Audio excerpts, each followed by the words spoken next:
भगवान शिव को सृष्टि के रचनाकर्ता और संहार का देवता कहा जाता है। भगवान शिव अपने सौम्य और रौद्र रूप दोनों के लिए जाने जाते हैं। इतना ही नहीं, भगवान शिव को सबसे रहस्यमय देवता भी माना जाता है। ऐसा ही एक रहस्य उनकी संतानों से जुड़ा हुआ है।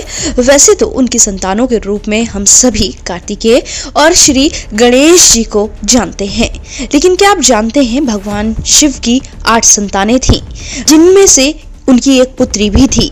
इसके बारे में काफी कम लोगों को पता होगा। आज हम आपको भगवान शिव की इन्हीं 8 संतानों के बारे में बताने जा रहे हैं।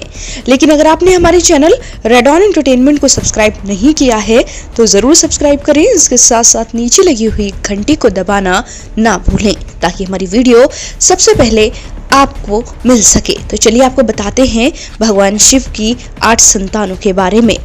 अंधक। शिवजी के शरीर से गिरे पसीने की बूंद से एक अंधा बालक प्रकट हुआ था। जन्म से अंधा होने की वजह से ये बालक अंधक कहलाया। एक बार हिरण्याक्ष नाम के असुर की तपस्या से खुश होकर भगवान शिव ने अपने बेटे अंधक को हिरण्याक्ष को दे दिया था, जिसके बाद ये बालक अंधकासुर कहलाया। अंधकासुर के मन में मां पार्वती के लिए काम भावना जाग गई थी, जिसकी वजह से भगवान शिव ने खुद ही अपने पुत्र का वध कर दिया। अंगारक।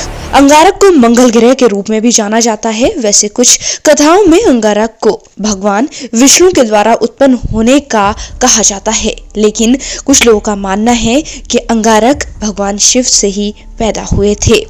अयप्पा।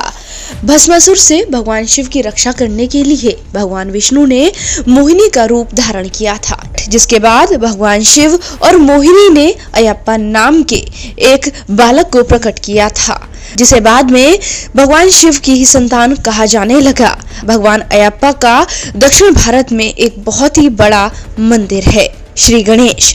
देवी पार्वती ने अपने पसीने और मिट्टी से मिलाकर भगवान गणेश को बनाया था, और बनाने के बाद उन्होंने इस स्नानागार के बाहर इस बालक को खड़ा कर दिया था। इसी दौरान भगवान शिव आते हैं और वह अंदर जाने की कोशिश करते हैं, लेकिन ये बालक अंदर जाने से रोक देता है, जिसके बाद गुस्से में आकर भगवान शिव ने श्री गणेश का सर काट दिया था। जब ये बात मां पार्वती को पता चली तो उन्हें बहुत गुस्सा आया और बहुत ज्यादा रोई भी, जिसके बाद इस बालक के सिर के ऊपर गज का मुख लगाया गया और इन्हें गणपति की उपाधि दी गई। कार्तिकेय। भगवान शिव के सबसे बड़े पुत्र कार्तिकेय को माना जाता है। कार्तिकेय ने बहुत ही कम उम्र में कैलाश छोड़ दिया था और वो दक्षिण भारत में आकर बस गए थे। दक्षिण भारत में भगवान कार्तिकेय की खूब पूजा की जाती है। यहाँ पर उन्हें मुरुगन स्वामी के नाम से जाना जाता है। खुजा। भगवान शिव के छठे पुत्र के रूप में खुजा को माना जाता है। पौराणिक कहानियों में कहा गया है कि खुजा धरती से तेज किरणों की तरह निकले थे और सीधा आकाश की तरफ चले गए थे। अशोक सुंदरी। भगवान शिव की एक पुत्री भी थी। इनकी पुत्री का नाम अशोक सुंदरी था। कहते हैं कि माता पार्वती ने अपने अकेलेपन को दूर करने के लिए अशोक सुंदरी को बनाया था।